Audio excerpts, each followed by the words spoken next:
Hello, my name is Giovanna Brazil. I want to introduce a new feature to the channel, which is constellation stories. So it's stories about constellations. And I just want to share where the movement of the soul was in a constellation. So I'll share a little bit how the constellation went and the movement of the soul and some of the observations I made during the session. So I work with water constellation, and the water manifests the field. And now this is empty, but usually it's got water, and then the puppets float. So the puppets will float on the water and then show the movement of the field. This is my client. He came with complaints about different fields, and when a client comes to me and say, oh, I don't know which field I need to look at, we need to do a brief exercise to see where the movement is, where the most energy flow and most energy from our mind and most thoughts are. So we did a brief exercise, and he identified it was his relationships, his family relationship basically with his ex and his daughter, and different things were going on in his life, but he chose to look at this relationship. So I start by putting a representative for himself, and his representative he's put here, and I see a slight movement forward and back, and he's stuck here to looking to the left. He's stuck here and he doesn't move. So I asked him if there was any separation when he was born, because this indicates to me that right at the beginning of his life, after birth, there must have been something that prevented him from moving forward to his future. So he's stuck here at the beginning, right after birth. And he said that he doesn't know any stories whether he stayed in hospital, separated from his mother. He doesn't know anything, but you know, this movement right here indicates to me that something happened in his mother's system, and he's looking at that with a lot of loyalty. So he said to me that when he was 3, I think his mother's father passed away, and I forgot to take the representative of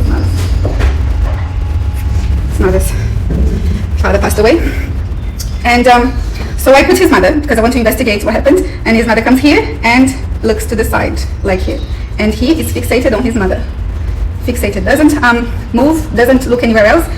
He's almost fixated, and I said to him, does this make sense to you? He said, well, yeah, because you know, my father, he worked a lot and he traveled, he moved away for a bit as well for work, and I was, my mother was our main caregiver. So, and I asked before the session if there was any miscarriages. He said, yes, there was one miscarriage before me, 3 years before me. So I placed the miscarriage, and miscarriage come here, and comes close to the mother actually, and then comes here. And the mother is looking at the miscarriage, and he's looking at the mother. And then I notice a pattern here. I look at my mom, mom doesn't look at me. Not one moment his mother looked at him. So he's fixated on his mother, mother is fixated on something that she couldn't process. The pain and sorrow of losing a child, you know, and the death happening inside her body. So that's very deep for women, and obviously it affects the couple system. Usually mother and father are obviously affected by miscarriage, but the mother, because the death happened inside of her, is a deeper emotion, you know, to process. And sometimes we can't stop and deal with this grief. So this mother is looking at the child. And then I asked him to choose a representative from his father, and he chooses someone that is a bit smaller than the mother. It's like a teenage character. I don't know if you can tell but this is a bit smaller, so that was interesting. And the father comes here, walks, and then goes looking to something. And actually he comes in, and then he's staring intently at the mother for a long time, and then I say, you know, there's a lot of connection here. And the stare that he had, it wasn't you know, sometimes when we see this in constellation means conflict, you know, like a intense, but actually the feeling was like, I want to come to you, I really do, I love you. And you know, the stare was something very, you know, loving. But then he's like, actually I have to go and look for something in my own system. And then he told me that his father was a very strong man, very hardworking, very you know, present, did everything for the family, sacrificed everything for the family, wanted to provide for them the best life, and was actually very much in love with his mom.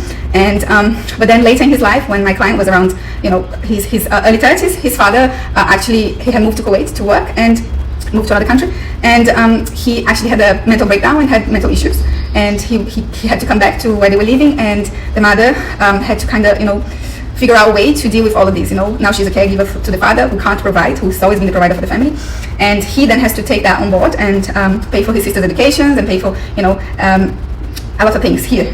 So after I bring in the parents and the miscarriage that wasn't looked at, I bring in his daughter, and I also bring in his ex-wife, and I see the dynamics here where the ex-wife is in front of the daughter, and the daughter is like a support to the ex-wife. So the daughter is taking the role of a parent for the mother, and she actually comes and attached to his dad, you know, and his dad passed away many years ago after, you know, a lot of issues with mental health, and then he passed away with cancer because he was ill. He couldn't really communicate what was happening in his body. They didn't know he had cancer, and then he passed away with cancer. And but you know, all of this is happening, and I put it the grandfather as well, that the mother's father, who passed away when my client was 3, and the grandfather comes here.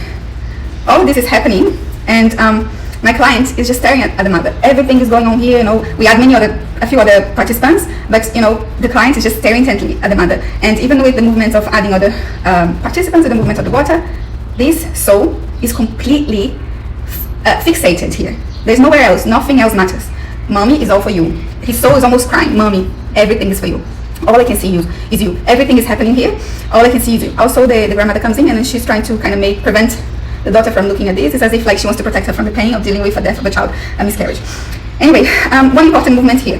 His wife comes in, his ex-wife, mother of his daughter. As soon as I place this representative for his wife, is the only time after adding many representatives that his mother turns and looks at him.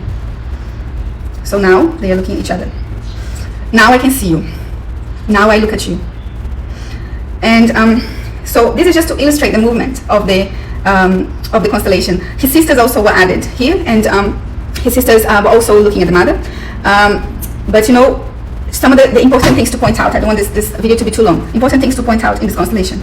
The mother was his main source of safety. The mother is our first home when we come into this world. When your soul is conceived into this world, your first home is your mother. Your first door into your life is your mother.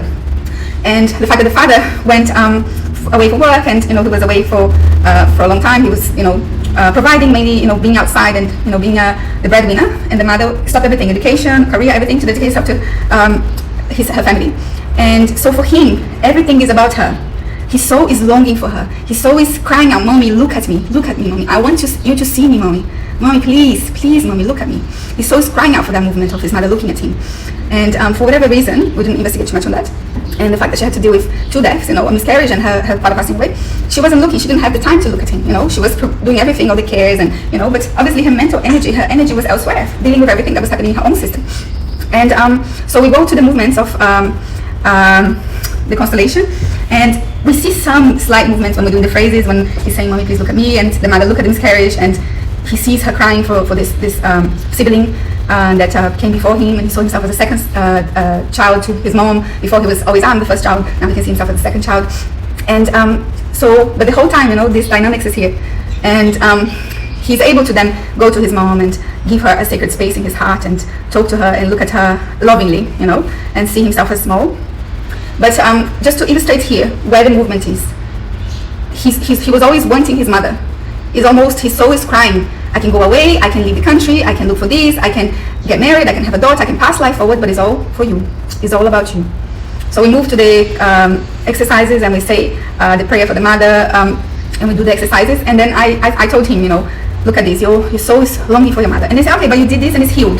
And I said, no, you didn't understand the game. You didn't understand the game of life and how to play it. This is just showing you the dynamics of your energetic system, you know, your family system. This is the dynamics. Where is your energy?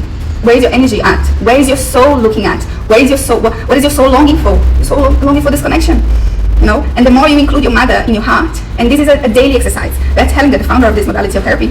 He at 92 did a constellation about his mother. At 92 years old, he, even though he had done constellations and he was, you know, the facilitator for many constellations, he did a constellation 92 about his mother and his relations. So this is like almost a daily exercise. You have to take your mother every day as if it's like a pill, you know. Look at her and open your heart to her every single day. Think of your mother, think of your first home, think of this. But you know, I see clients and they're like, oh, but you don't understand, my mother is narcissist. Oh, you don't understand, my mother is this. Oh, I'm not talking about that. Guys, this is not about the person mother that you see every day, and that sometimes you have conflict. Sometimes I'm not talking about that. I'm talking about your heart, including your heart. Within your heart, and your mother and your father needs to be like a queen and a queen. A queen, your mother is a queen, and your father is a king. And you receive this gift from them, and you take it and do something wonderful with it. No matter what happened, no matter how you conceived, no matter if your parents were ever together or not. No, this is not about the external relationship you have with your parents. This is about your heart, internally, about your heart.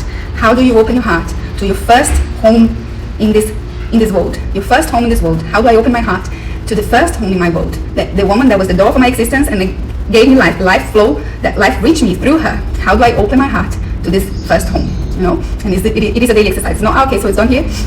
It's something, you know, that gradually happens. Anyway, I just wanted to share this with you.